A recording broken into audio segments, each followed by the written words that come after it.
प्रणाली में कुछ बदलाव लाने की जरूरत है ताकि बच्चों की वास्तविक क्षमताओं को पहचाना जा सके। इससे न केवल बच्चों को अपने विचारों को व्यक्त करने का मौका मिलेगा, बल्कि ये भी मदद करेगा कि वे एक प्रगतिशील सोच विकसित करें। फिर बात करते हैं कि बच्चों को एक ऐसा माहौल देने की जरूरी है जहां वे बिना किसी रोक-टोक के अपने विचारों को स्वतंत्रता से व्यक्त कर सकें। इस वातावरण का सीधा असर उनके आत्मविश्वास पर पड़ेगा और उन्हें अपने विचारों की कीमत समझने में मदद मिलेगी।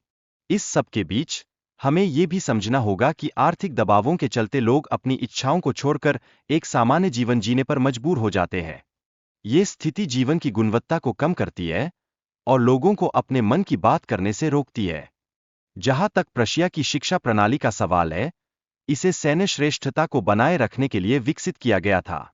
इसका एकमात्र लक्ष्य ओबीडियंट सैनिकों की एक पीढ़ी तैयार करना था, जो सिर्फ आदेशों का पालन करें।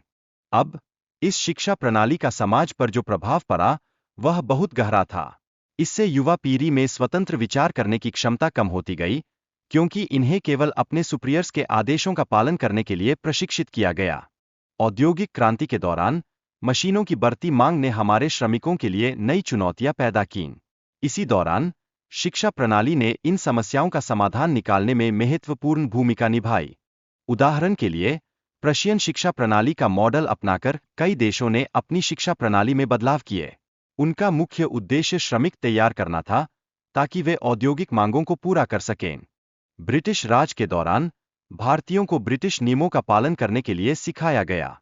इससे उनकी सोच काफी हद तक प्रभावित हुई और यह शिक्षा प्रणाली भारतीय संस्कृति को धीरे धीरे खत्म करने का काम कर रही थी। आज के समय में शिक्षा का एक अलग मतलब हो गया है।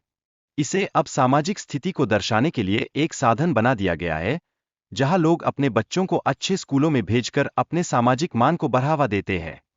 लेकिन शिक्षा प्रणाली का असल लक्ष्य तो केवल काम करने वाले लोगों का निर्माण करना रह गया है, जो आदेशों का पालन करते हैं। इससे उनकी स्वतंत्रता की ओर बढ़ने की संभावना कम हो जाती है। इसके अलावा युवाओं के लिए सरकारी नौकरी पाने की चाहत और रोजगार की कमी के कारण वे आत्मनिर्भर बनने में असमर्थ हैं। यह स्थिति अब एक गंभीर समस्या बन चुकी है। एक महत्वपूर्ण उदाहरण लें। अमेरिका में ट्रक ड्राइवरों की कमाई भारतीय इंजीनियरों की औसत सैलरी से 10 गुना ज्यादा है। यह तथ्य रोजगार की स्थिति की वास्तविकता को बयां करता है।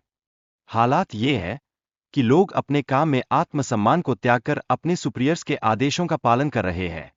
इससे एक डर और अनिश्चितता की भावना उभरती है। अब तो कॉलेज की डिग्री सिर्फ एक नौकरी पाने का साधन नहीं रह गई है।